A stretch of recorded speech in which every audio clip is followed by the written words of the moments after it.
Alhamdulillahil wahidil qahhar. Asyhadu an la ilaha illallah wahdahu la syarika lah. Wa asyhadu anna Muhammadan abduhu wa rasuluh.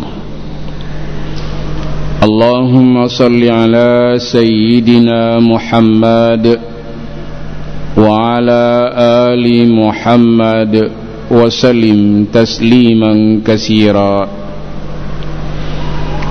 Amma ba'du, fa ya ibadallah, usikum wa nafsi bisabri wassalah. Innallaha ma'as sabirin. Wa qala Allahu ta'ala fil Qur'anil Karim, a'udzu billahi minasy syaithanir rajim. Bismillahirrahmanirrahim. Yunazzilul malaikata birruhi min amrihi ala man yasha'u min ibadihi an anziru annahu la ilaha illa ana fattaqun. Khalaqas samawati wal arda bil haqq ta'ala amma yushrikun. Khalaqal insana min nutfatin fa iza huwa hasimun mubin. Sadaqallahul azim.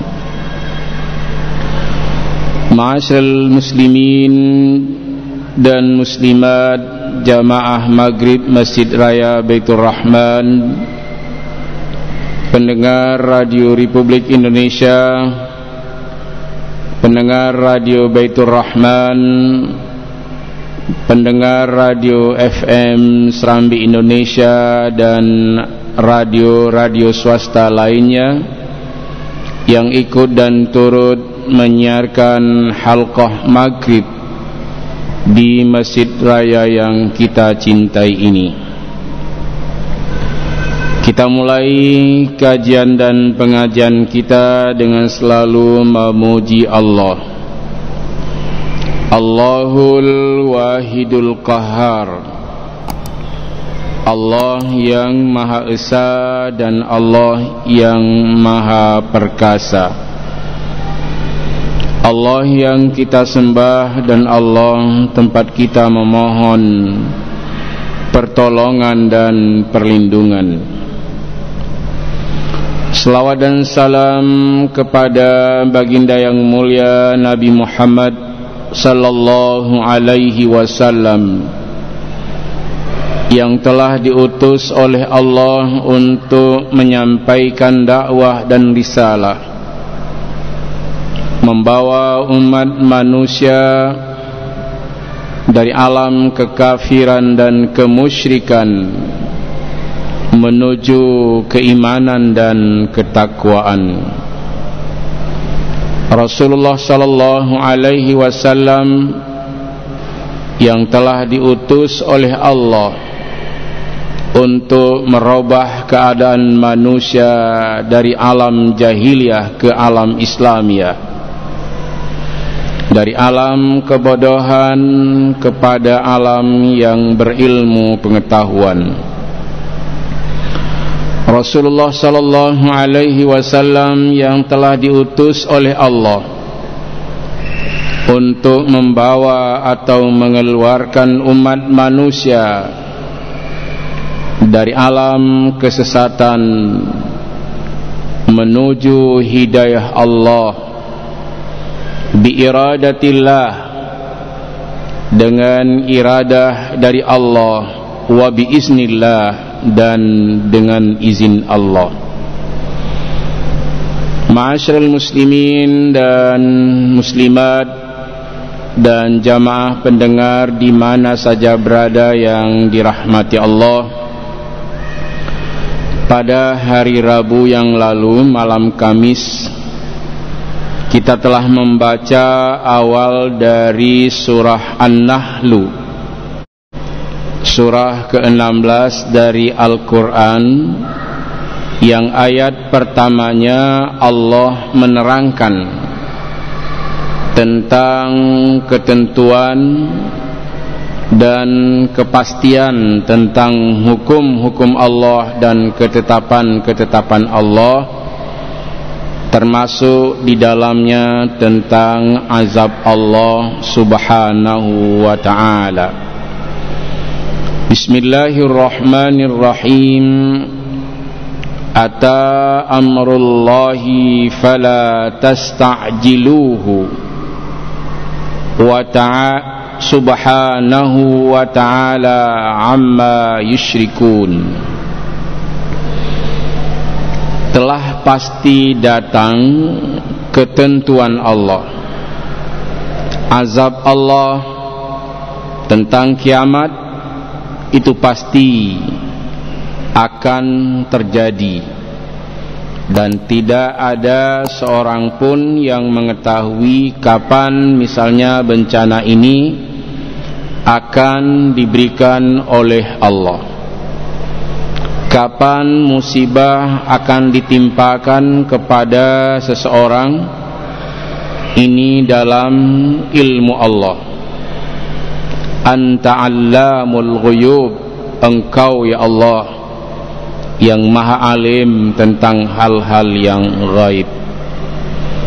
Kiamat pasti datang. Cobaan-cobaan Allah pasti akan dirasakan oleh manusia. Ata amrullah fala tasta'jiluhu. Karena ketentuan Allah itu sudah pasti datang, maka Allah mengingatkan seluruh hambanya. Apakah hambanya ini kufur kepada Allah atau beriman kepada Allah? Fala tasta'jiluhu, maka jangan engkau minta untuk dipercepat datangnya azab, termasuk di dalamnya minta dipercepat kiamat, karena ingin sekali untuk mendengar dan melihatnya bagaimana suasana pada waktu itu. Subhanahu wa ta'ala amma yusyrikun. Allah maha suci, maha tinggi dan maha mulia terhadap apa yang disyirikkan. Siapa yang syirik kepada Allah, itulah orang-orang musyrik. Siapa yang kafir dan kufur kepada Allah, itulah orang-orang kafir. Siapa yang beriman kepada Allah, itulah orang-orang mukmin. Dan siapa yang mengingkari Allah, itulah orang-orang yang ingkar kepada Allah subhanahu wa ta'ala dari zaman ke zaman, dari masa ke masa, dari hari ke hari, dari bulan ke bulan, dari tahun ke tahun. Tetap saja ada orang-orang yang ingkar kepada Allah, orang-orang yang menantang Allah, orang-orang yang selalu tidak senang dengan aturan Allah. Mereka menantang, melawan hukum-hukum Allah. Meskipun demikian, Allah tetap memperkenalkan diri subhanahu wa ta'ala amma yusyrikun. Allah maha suci, Allah maha tinggi terhadap apa yang mereka syirikkan. Berarti orang-orang musyrik, orang-orang kafir tak mampu untuk menantang dan melawan Allah. Dan jangan sekali-kali kita mempersekutukan Allah. Allahul Wahidul Qahhar. Allah Maha Esa dan Allah Maha Perkasa. Nah, kita sudah pernah melihat, jika Allah mendatangkan bencana atau azab, tak ada seorang pun yang bisa melawan kehebatan dan keperkasaan Allah. Jadi ayat ini yang pertama sebelum kita lanjutkan pengajian kita malam ini, jangan sekali-kali kita melawan Allah, dan jangan mengejek hukum-hukum Allah seperti umat-umat dahulu. Kita baru saja menyelesaikan pembicaraan tentang kisah umat Nabi Lut yang ingkar kepada Allah, itu telah dimusnahkan oleh Allah. Bahkan negeri mereka dijungkir balikkan oleh Allah. Aliyaha safilaha, atasnya dijungkir balikkan oleh Allah dan bawahnya diterbangkan oleh Allah, dan orang-orang yang ingkar kepada Allah telah dimusnahkan oleh Allah Azza wa Jalla. Malam ini insyaallah kita akan melanjutkan ke ayat yang kedua dari surah An-Nahl ini. Yunazzilul malaikata birruhi min amrihi ala man yasha'u min ibadihi an anziru annahu la ilaha illa ana fattaquni. Allah telah menurunkan para malaikat dengan membawa ruh min amrihi, dari penugasan Allah, dari perintah Allah. Ini kita lihat misalnya bayi-bayi yang ada di dalam kandungan, siapa yang meniupkan roh? Allah. Allah perintahkan melalui malaikat ala man yasha, kepada siapa yang dikehendaki oleh Allah. Ada yang belum ditiupkan roh, sudah gugur, dan ada yang sudah ditiupkan roh, meninggal di alam kandungan. Menurut teori dokter, kalau orang bayi atau bayi janin yang masih berada di dalam kandungan kemudian meninggal di alam kandungan, menurut teori yang dikembangkan, itu tidak akan bisa keluar kecuali dengan operasi. Tetapi kasus-kasus yang terjadi, para dokter sekarang sudah mengakui tentang kehebatan Allah, bahwa surah Al-Quran juga terdapat nanti di surah An-Nahl ini, wallahu akhrajakum min butuni ummahatikum la ta'lamuna syai'a. Allah lah yang mengeluarkan kamu dari perut ibumu masing-masing dan kamu tidak mengetahui apa-apa. Jadi dokter-dokter sekarang sudah mulai percaya bahwa meskipun sudah meninggal di alam kandungan, meskipun nyawanya tak ada lagi, pada hari dia keluar dengan izin Allah, Allah lah yang mengeluarkan manusia dari perut ibunya masing-masing dengan izin Allah, tanpa operasi pun bisa keluar. Jadi bukannya nyawa si bayi yang mendorongnya keluar, tapi kehendak Allah. Bi iradatillah, Allah lah yang menurunkan para malaikat dengan membawa roh. Dan bisa saja seseorang itu meninggal pada waktu belum menjadi janin. Ada yang sudah menjadi manusia, sudah hampir-hampir 8 bulan, 9 bulan, tetapi meninggal di alam kandungan. Ini adalah kehendak dari Allah. Ala man yasha'u min ibadihi, kepada siapa saja yang dikehendaki oleh Allah. Maka ada bayi yang selamat, ada yang tidak selamat. Demikian juga dengan orang yang sudah mengantongi roh sekarang ini, seperti kita ini. Umur itu di tangan Allah. Umur itu di tangan Allah. Umur itu makna di tangan Allah, dalam kekuasaan Allah. Tadi Insyur Abdul Muttalib ceramah di tempat takziah, bagus. beliau menyampaikan kalau memang hidup itu tertib. Misalnya seorang anak itu dengan bapaknya, pasti duluan bapaknya yang lahir. Dengan kakeknya, pasti kakeknya duluan lahir. Tapi untuk meninggal nggak mesti. Ada kadang-kadang anak baru lahir meninggal dunia. Ada anak yang masih kecil meninggal dunia. Ada anak yang masih muda meninggal dunia. Dan ada orang yang sudah sangat tua dipanjangkan umurnya oleh Allah Subhanahu wa ta'ala. Ini apa maknanya? Bahwa roh itu adalah dalam kekuasaan Allah, dan orang tidak bisa cerita banyak, tidak ada ilmu tentang roh. Nabi pun ditanya, wa yas'alunaka 'anir ruh. Nah, itu ada di dalam surah Al-Isra. Orang nanti bertanya kepadamu, ya Rasulullah, tentang roh. Qulir ruhu min amri rabbi.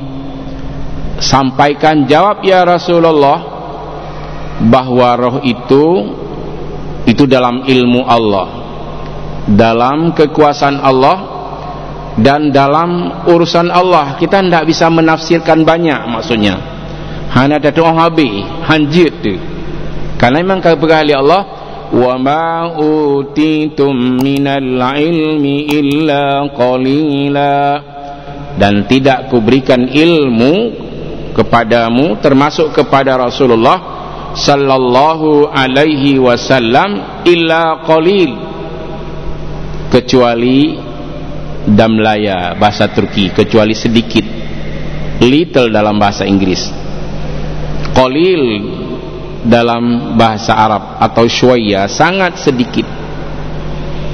Ilmu yang diberikan oleh Allah, apalagi tentang roh, tidak bisa kita ceritakan banyak. Tetapi Al-Quran memperkenalkan sedikit tentang ilmu roh ini.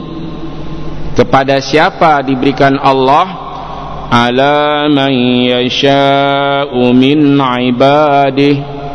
Nah, kepada siapa saja yang dikehendaki oleh Allah. Kita sering dengar ada ibu-ibu muda yang terjadi keguguran, sebenarnya kan sudah hamil, ya kan? Menurut Al-Quran, bahwa tidak semua yang sudah hamil ini akan melahirkan. Bisa saja terjadi keguguran sebelum Allah meniupkan roh kepada janin-janin tersebut. Untuk apa Allah menyatukan kepada kita ini tubuh dengan roh? Pertama, supaya hidup. Setelah hidup untuk apa? Wa ma khalaqtul jinna wal insa illa liya'budun. Tidaklah kuciptakan jin dan manusia melainkan untuk beribadah kepada Allah. Jadi ketika Allah bertanya pada roh, waktu ditiupkan roh oleh Allah di alam kandungan, semua menjawab, alastu bi rabbikum, bukankah aku ini Tuhanmu? Qalu bala syahidna. Mereka menjawab, ya Allah, kami naik saksi bahwa engkau adalah Allah dan kami adalah makhlukmu ya Allah. Nah, itu pengakuan. Tapi ternyata ketika kita berada di alam dunia, kita sudah pernah menerangkan hidup ini ada 5 tahap. Ada hidup di alam kandungan, di alam dunia, di alam kubur, di alam mahsyar, di alam surga, atau di alam neraka. 5 tahap kehidupan ini kita sudah menjalaninya di alam kandungan, kecuali Nabi Adam dan Hawa. Yang lain semuanya pernah hidup di alam kandungan, termasuk Nabi Isa alaihissalam, walaupun tidak ada ayah. Nah, itulah makna kalau Allah subhanahu wa ta'ala meniupkan roh dengan izin Allah subhanahu wa ta'ala, Nabi Isa meskipun tidak ada ayat di dalam Al-Quran disebut dengan Isa bin Maryam yunazzilul malaikata birruh min amrihi ala man yasha'u min ibadih. Jadi ini tugas Allah, urusan Allah, perintah Allah. Setelah ada roh menyatu dengan tubuh sehingga kita bisa hidup, dan nanti suatu saat roh ini akan dipisahkan kembali oleh Allah subhanahu wa ta'ala yang namanya meninggal. Maka orang kalaupun fisik masih seperti biasa, kalau roh sudah nggak ada lagi, sudah dicabut oleh Allah, nggak bisa bergerak, nggak bisa berdiri, nggak bisa untuk melihat lagi. Nah, ini semua di dalam kekuasaan Allah subhanahu wa ta'ala, bahwa yang menghidupkan dan mewafatkan atau mematikan seluruh makhluk, seluruh hamba Allah adalah Allah. Dan semua kita ini akan menjadi fana, akan meninggal, akan hancur. Kullu man 'alaiha fan wa yabqa wajhu rabbika dzul jalali wal ikram. Semua yang melata di dunia, di atas bumi maksudnya, itu akan fana, akan hancur, akan meninggalkan dunia ini. Siapa yang kekal dan abadi? Allah. Wa yabqa wajhu rabbika dzul jalali wal ikram. Yang tinggal dan kekal hanyalah Allah yang memiliki berbagai macam kemuliaan dan keagungan. Maka kalau kita sering membaca surah Ar-Rahman sebentar-bentar, fabi ayyi ala'i rabbikuma tukazziban, maka nikmat Tuhan kamu yang manakah yang kamu dustakan. Terus sebentar-bentar Allah mengulang-ulang ayatnya ini agar manusia ini jangan ada yang kufur, jangan ada yang kafir kepada Allah. Bahkan para nabi diutus oleh Allah, an anziru annahu la ilaha illa ana fattakun, supaya mereka bisa berdakwah, memberikan peringatan kepada seluruh umat manusia bahwa tiada Tuhan yang disembah illallah. Fattakun, maka bertakwalah kepada Allah subhanahu wa ta'ala. Jadi kalimah la ilaha illallah, tiada Tuhan selain Allah, la ilaha illallah Muhammadur Rasulullah, la ilaha illallah, tiada Tuhan yang disembah melainkan Allah, dan Muhammad itu adalah utusan Allah. Nah, di sini setelah Allah memerintahkan untuk mengucapkan kalimah la ilaha illallah, la ilaha illa ana fattakun. Bisa. Jadi ini tiada Tuhan selain Allah, fattakun, maka bertakwalah kepada Allah. Jadi makna fattakun ini bisa bermakna hati-hatilah engkau dalam kehidupan ini. Misalnya ada orang berbahasa Arab, ittaqu, ihzaru. Nah, itu maknanya. Bertakwa itu maknanya kita ini selain takut kepada Allah, tapi hati-hati. Contoh hati-hati misalnya, kita ini dalam kehidupan ini, apakah kita sudah termasuk ke dalam hamba-hamba Allah yang beriman, yang percaya kepada Allah, tapi nggak hati-hati, salat sering ditinggalkan, itu bukan orang bertakwa. Dah hati-hati dalam kehidupan ini. Jadi kalau kita hati-hati, kita menjauh dari dosa. Salah satu dosa yang dilakukan oleh manusia meninggalkan salat.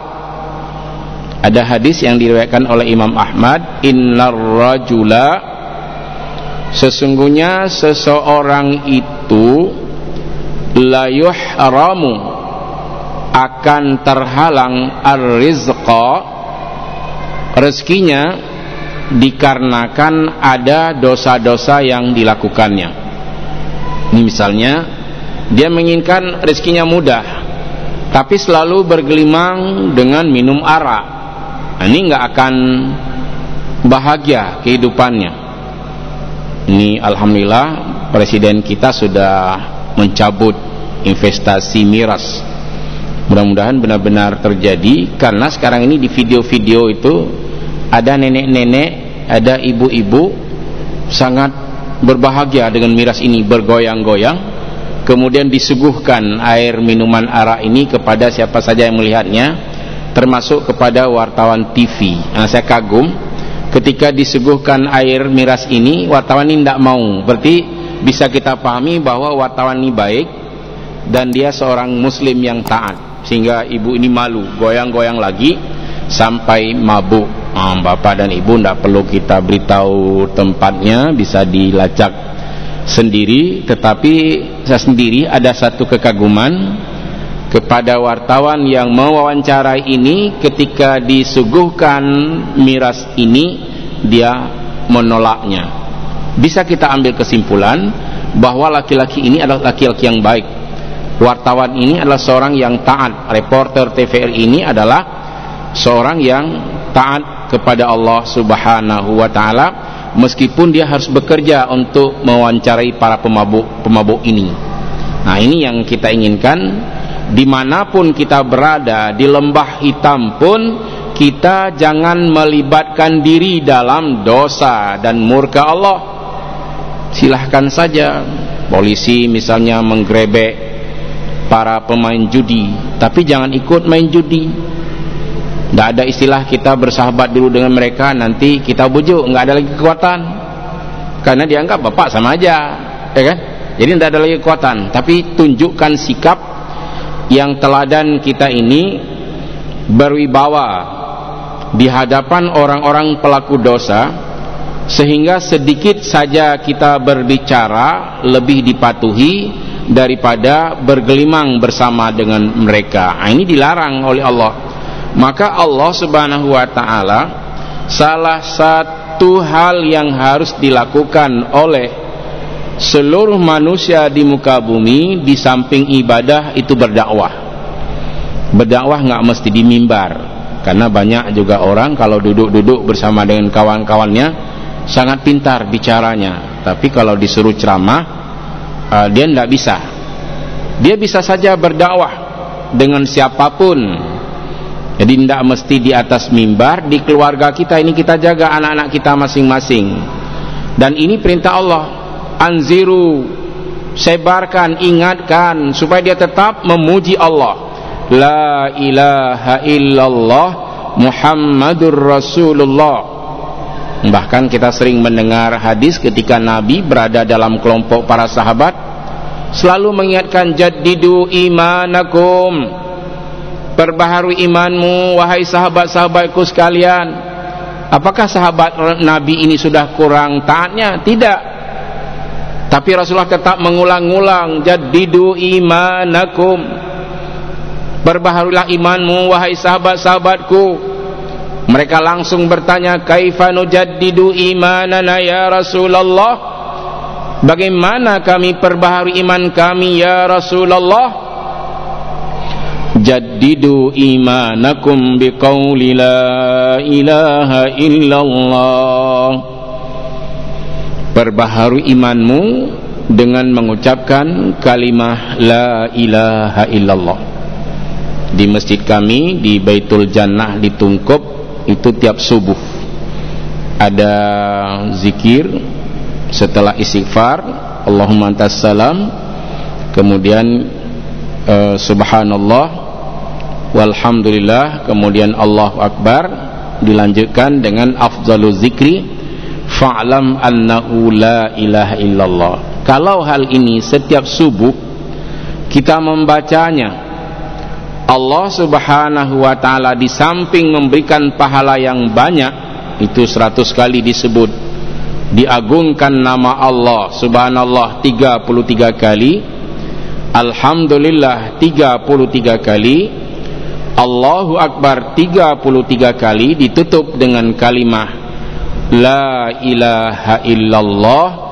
Berarti setiap saat ini kita telah mengingatkan diri kita dengan zikir kepada Allah, memanage, menata kehidupan baru dalam hidup dan kehidupan di alam ini.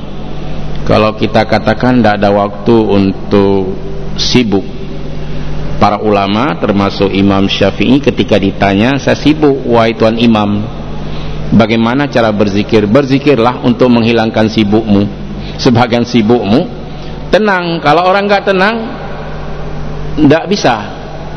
Sepertinya ada paku di pinggulnya, sehingga dia harus berangkat dengan segera. Padahal kalau kita lihat, nanti nggak juga sibuk, bicara lagi di luar dengan sangat panjang waktunya. Maka mari kita semua ini anziru, mari kita mengingatkan diri kita sebelum diingatkan oleh orang lain untuk banyak-banyak berzikir. Salah satu cara berzikir dengan membaca Al-Quran, dengan mengucapkan kalimah la ilaha illallah. Ini bisa mendatangkan ketenangan dan kebahagiaan untuk kepentingan dunia dan juga kepentingan di hari akhirat nanti. Khalaqas samawati wal arda bil haqq ta'ala amma yusyrikun.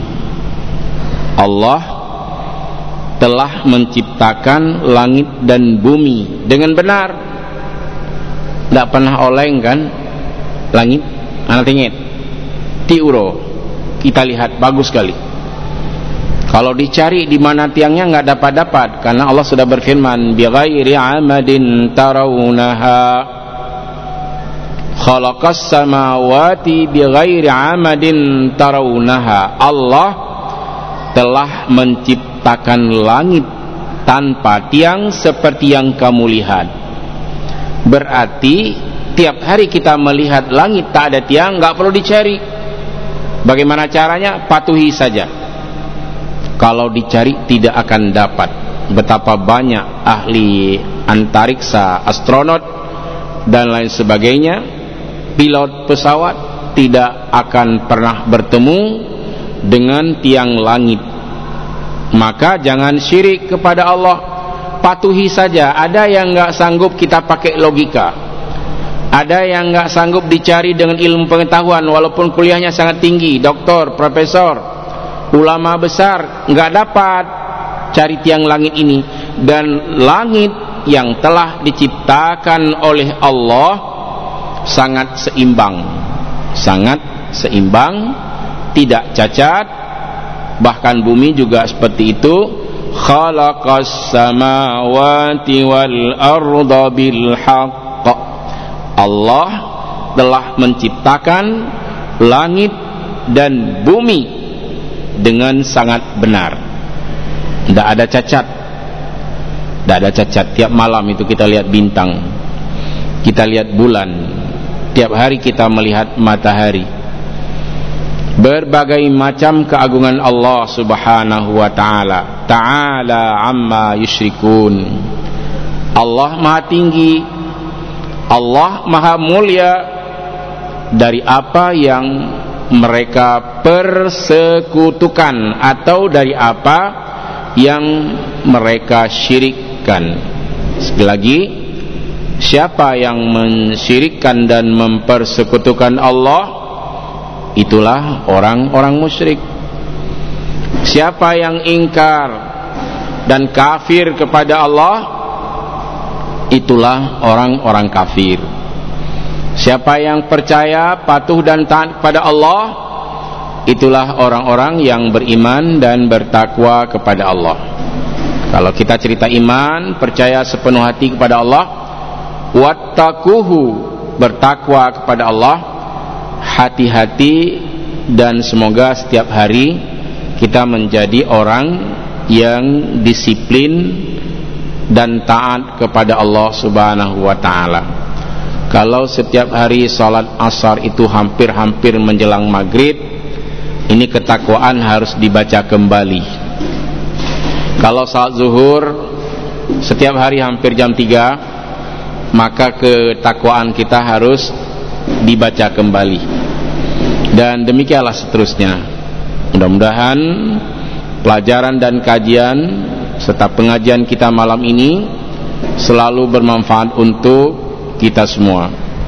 Amin ya mujibas sailin. Hadanallah wa iyyakum ajma'in. Wassalamualaikum warahmatullahi wabarakatuh.